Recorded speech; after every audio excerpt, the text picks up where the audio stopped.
among these two protagonists. This question has been put to us, and believe you me, we will have to deal with it. Who do we believe?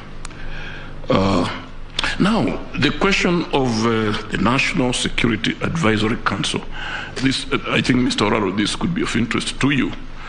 On the one hand, you are telling us that this personnel visited the premises at the Bomas to express their concern, because, of course, being an advisory council, they must have arrived at a conclusion that unless results were released, then there was bound to be chaos.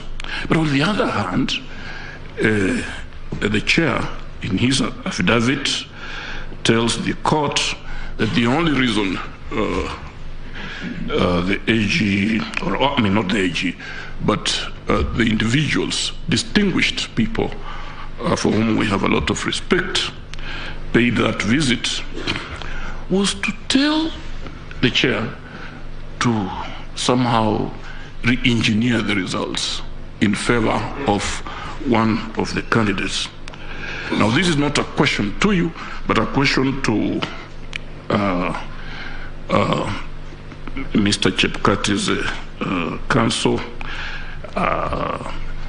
Professor, you may want to, or even Mr. Karori, are we to assume that by the time Mr. Kinyo placed this call, if the intention was to influence the declaration of the results, to change it, to re-engineer it, are we to assume that by the time that call was placed and by the time these gentlemen paid this visit, they already knew the results?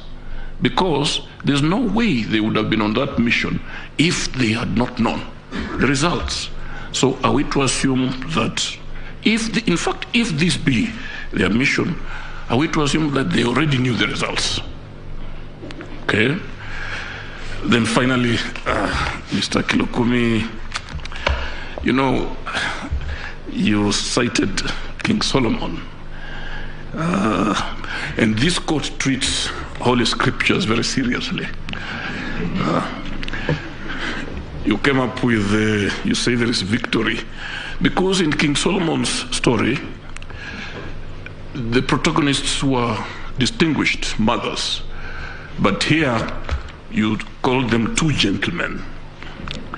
But I also remember that one of the mothers who turned out, or the mother claimants, who according to Solomonic wisdom could not have been the mother, is the one who was saying, cut the baby.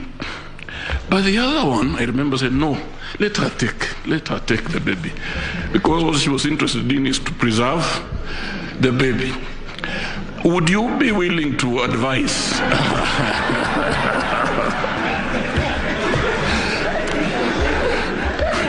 I rest my case.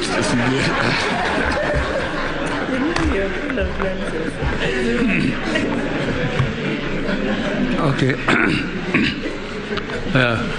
Thank you, Honorable CJ and President of the Court. I just have one inquiry, one question for the respondents, and it may go